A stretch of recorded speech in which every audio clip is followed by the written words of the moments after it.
Tinker, Tailor, Soldier, Spy. I listened to this book recently, sort of on a whim. I'd seen the movie, I'd say about 10 years ago, and I remembered it being very confusing to me and to many of the people that I was watching it with, some of my family members. In hindsight, I think part of that is that it actually is kind of confusing, but the other part of it is probably that I just wasn't paying the closest attention at the time. This is definitely a book, and especially a movie, that you really have to be quite concentrated for. You have to be really fully in it just to keep up with it, because there are a lot of characters, names, jargon, or just plot points that are only really defined or explained once, and then at that point you just have to know them from there. Of course, in the right state of mind for the reader or for the viewer, that really makes it interesting. In fact, after reading this book, I watched the movie again to revisit it, and I have to say I really liked it this next time around. But since this discussion is first and foremost about the book, I'll come back to the movie later at the end. Given what I just said, though, I went into the book expecting that I'd have to pay very close attention, which made me a bit wary at first of listening to it as an audiobook. But I confirmed pretty quickly that wasn't an issue for me. Granted, when I listen to a recording of a book with a lot of detail like this, I'm still making sure I take in pretty much every word of it. This definitely isn't a listen to it while driving in traffic and observe what you can in the background type of book. In this book, I made plenty of use of the jump back 15 seconds function on my audio player. Nevertheless, I think the audiobook format worked quite well for me. Now, why do I even mention this? Well, this is probably the kind of book where you have to have a little bit of balance, where you're best not forcing yourself to understand every detail perfectly, because there is a lot of institutional jargon or political, bureaucratic references within this spying organization, the circus, that might be enjoyably understood on a second read, or maybe by a reader who's very on top of this. But these references can easily just confuse you and make you think you've missed something, when the reality is just that what you're missing is you don't have the entire backstory of Smiley's career in this intelligence organization. So you wouldn't want to get hung up on these finer points. And listening to it as an audiobook actually gave, for me, a sense of motion where I didn't have to find myself reading over and over a sentence that I was just never going to understand anyway.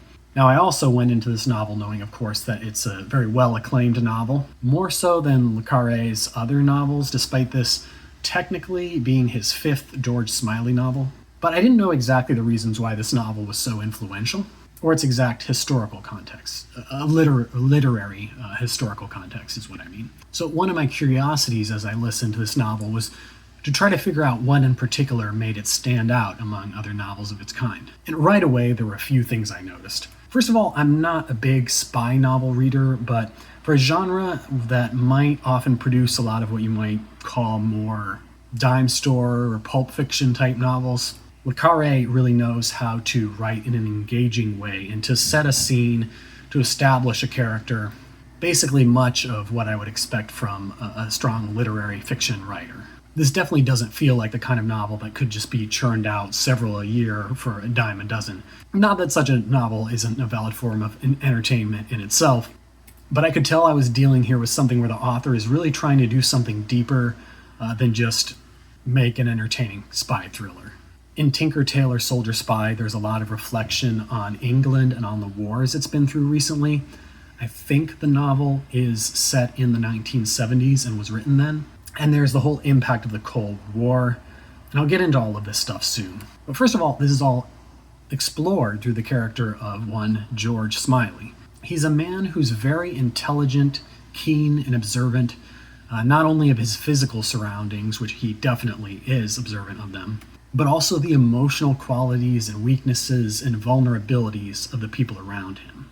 And yet we see pretty quickly that he does have this sort of Achilles heel, which you see marvelously portrayed throughout the narration. Looming over the emotional tone of the entire novel is Smiley's wife, Anne, who is more of what you'd call a free-spirited woman, not really committed in the same monogamous way that he wants to be. And we see how important she is to him from the way that she pops up everywhere in George's thoughts, and in the way that he thinks about other people in their situations in comparison to how Anne would have handled the same situation herself. This woman is clearly just such a huge part of him, And therefore, we sort of have to respect her at least a little bit without knowing really much at all about her, even if it's not clear whether she really deserves that respect.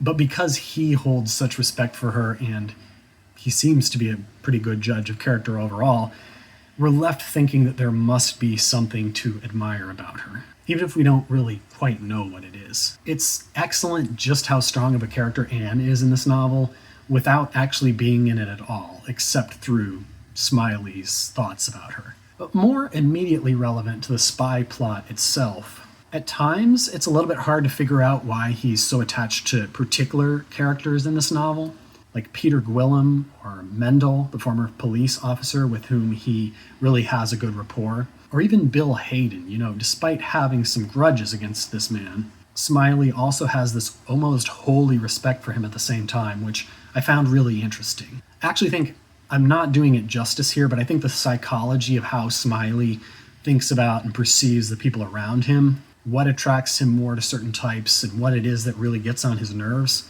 I think that would be a fascinating discussion and something to re-explore for someone who's interested, because I can tell that the author had a clear sense of this, of how George Smiley understands all the other people in his life. In this way, though, on a very superficial level, you could compare him with a detective like Agatha Christie's Hercule Poirot, who prides himself on understanding the psychology of the criminal or whatever. There's maybe something there in Hercule Poirot that is a prototype, of this understanding what motivates people to act, as opposed to simply hunting for clues like a dog type investigation. But a character like George Smiley really puts in much more human substance into this prototype, in contrast with someone like Poirot, whose observations still feel very cluey in a slightly goofy way, where they're a clear piece of evidence for a very particular conclusion. For George Smiley, in fact, this is deeply personal and such a huge part of his identity. For example, in one scene, he recalls a time when he let his own psychology get in the way and projected that psychology onto his adversary, his rival Carla, the head of the Russian intelligence's mole operation. And he really remembers this as his greatest professional defeat. A moment when he really just lost control of this talent he usually has for seeing the world through other people's eyes.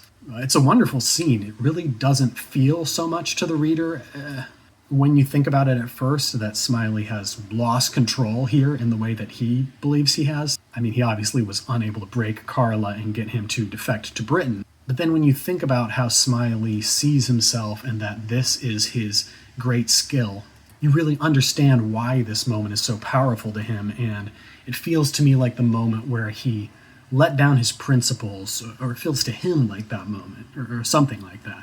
And you can really see this in the movie scene as well. He almost seems like he's been transported out of the present reality into this scene from the past that he's reenacting. He's not just remembering it, he's truly reenacting it, this conversation he's having with Carla. Okay, what else?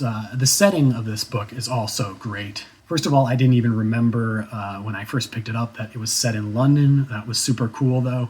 Having visited London myself in the past year, and I think this is another great example, there are many, of how the city of London, in this case a more modern London than we see from like Charles Dickens or Arthur Conan Doyle or even Agatha Christie, but also admittedly at this point also is still a historical London since it is from 50 years ago at this point. How that city is represented and brought to life in fiction in a way that still influences the city's current culture and concept of itself. And I appreciate the way that the author tries to set this novel in specific real places within London, even if maybe on a street that's made up. For example, he refers to the location of this safe house where the mole goes to discuss stuff with the intermediary as being located in part of North London near Hampstead.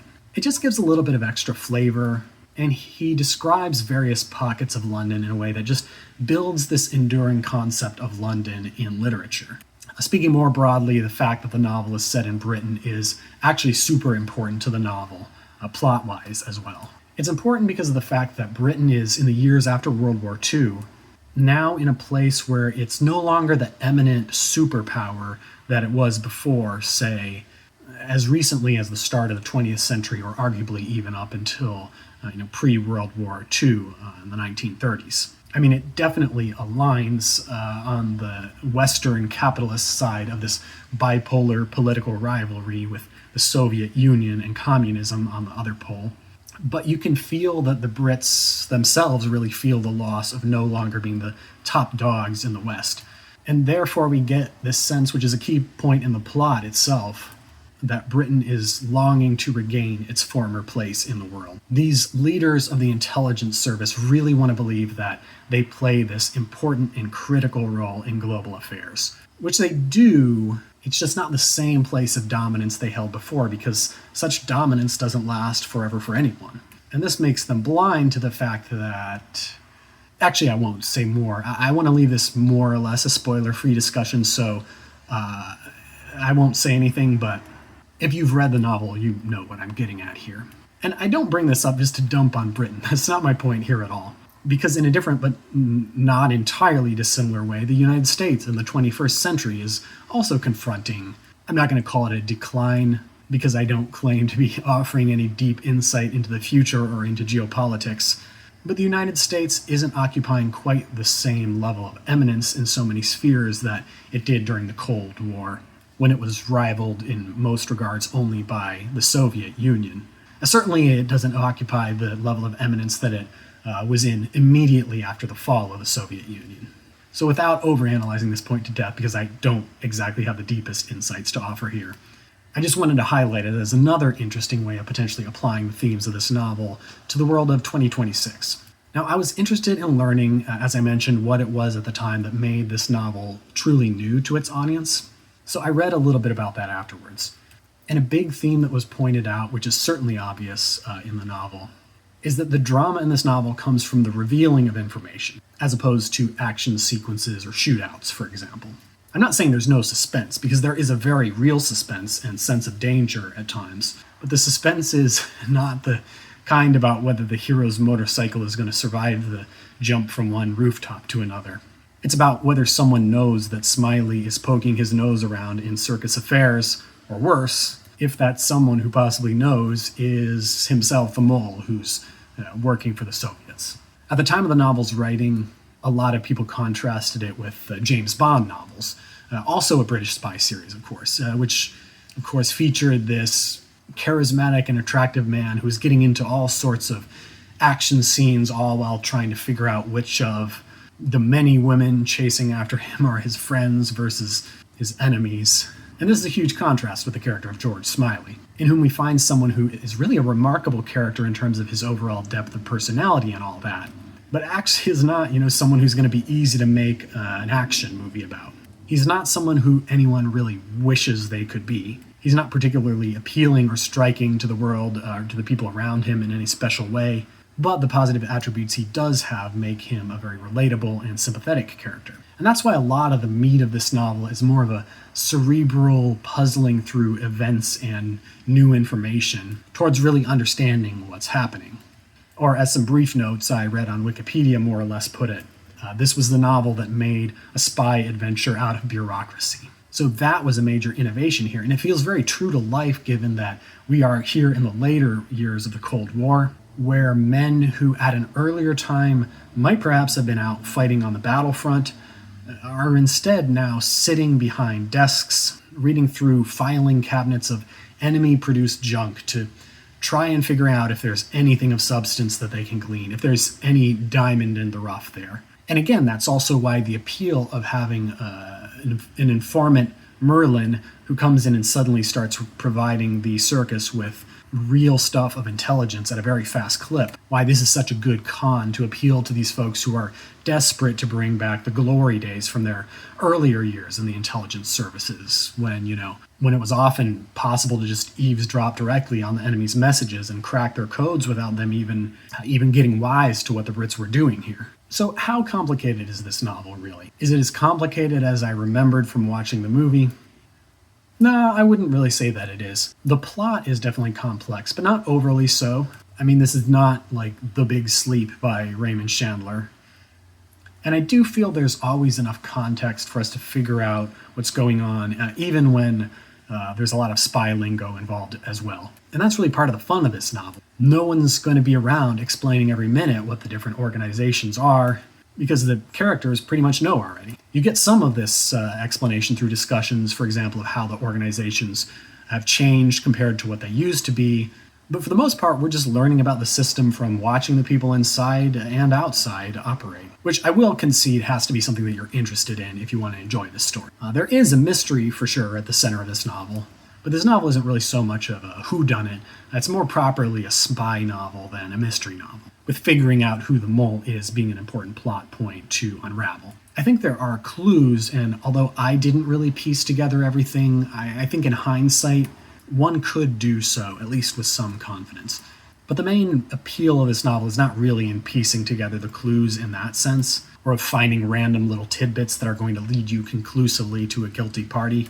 And in fact, even the whole Tinker-Tailor premise, interestingly enough, isn't actually introduced until about 80% of the way into the novel, which is pretty much fine there, although they wisely changed this for the movie and introduced that premise much sooner. Although in the movie, you might have a hard time still remembering which is which, and frankly, it doesn't really matter. I understood throughout the novel that these characters in the title referred to different potential identities of the mole, but when we hadn't heard mention of this halfway into the book, I was wondering for a while, is this even going to be part of the story at all? Or is this just some sort of metaphor that isn't really going to even have any sort of explanation, other than being an old rhyme that we can project onto the character identities in a vague sort of way, which is an old favorite device of Agatha Christie's in some cases. Also, for those thinking about reading it, I would mention that I think the start of this story is on the slower side. It takes a little while to get going, and even then, getting going just means that after a couple of hours, we learn what exactly it is that they're doing here. I didn't find myself bored, but in the beginning it was more the overall writing style that kept me moving along, more than really a sense of progression in understanding the plot. So if you haven't really gotten sucked in after the first hour or so, but you still have a hunch it's something that you could appreciate overall, and the characters are interesting enough, it does pick up after that in a way that I think makes sticking with it a little bit longer worthwhile. Alright, so how about the movie now? I was surprised and really impressed by the extent to which the movie manages to avoid feeling super rushed or frantic in a way that the book does not feel, which is especially hard to do given the 2-hour runtime. It does mean that you don't really learn too much about most of the characters. I'd argue that you do still learn enough, especially about Smiley himself. But what is tough about it is, as a result, in the book, for each of these characters that are coded as Tinker, Tailor, Soldier, Spy, well, Spy isn't one of them. Poor Man and Beggar Man are the other two used from the rhyme. For each of these characters, there's some sort of a section, at least one section in the book, in which George Smiley reflects on who they are, where they came from, what their insecurities are, and sort of lays out this portrait of them, so that we can imagine a scenario in which they are the traitor, and it would be satisfying. In the movie, though, for really all these characters, Toby Esterhazy, Roy Bland, Bill Hayden, Percy Allaline, we've really only seen a few minutes of each one of them in action. In particular, a few of them appear so infrequently that by the end, no one could possibly think that they're the culprit. I won't name the names to avoid spoiling this point, but you know what I mean if you've seen it. In any case, when watching the movie, I could really tell that having just read the book helped me enormously with following along. There were a lot of details that I would not have understood without reading the book. Still, while there are a few liberties taken with the movie, I found that most of the plot relevant or critical points were unchanged. Some scenes are rearranged a little bit in order to aid with the narration. The things that are actually altered are mostly aesthetic things, like this mission that Jim Prideaux goes on and is sort of taken for dead. That mission is in Hungary in the movie instead of Czechoslovakia, as was in the book. So just little things like that. Or in the movie, there's this Christmas party that's taken as a narrative element to get to know some of the characters and their interactions. This wasn't in the book, but again, I think it's a scene that works pretty well in the movie. And I think the characters as well are quite true to how I imagine them in the novel. In particular, I thought Gary Oldman's portrayal of George Smiley really captured his tortured soul, but also someone still having a little bit of hope within him. Having something is keeping him anchored in this world a little bit longer. I think he really did a wonderful performance with that character. So yeah, that's Tinker Tailor. I enjoyed it a lot. I actually enjoyed it enough that I'm going to read some of the other George Smiley novels by Le Carré as well. And I've already read the first one in that series, Call for the Dead, which is a little bit shorter, and which I enjoyed quite a lot too. Although it's certainly a little bit different, and I can see how, while it's still good, the author still has a little bit of a way to go before getting to that level of excellence that Tinker Tailor achieved. But that's a wrap. Thanks for watching, and I'll see you next time. Happy reading.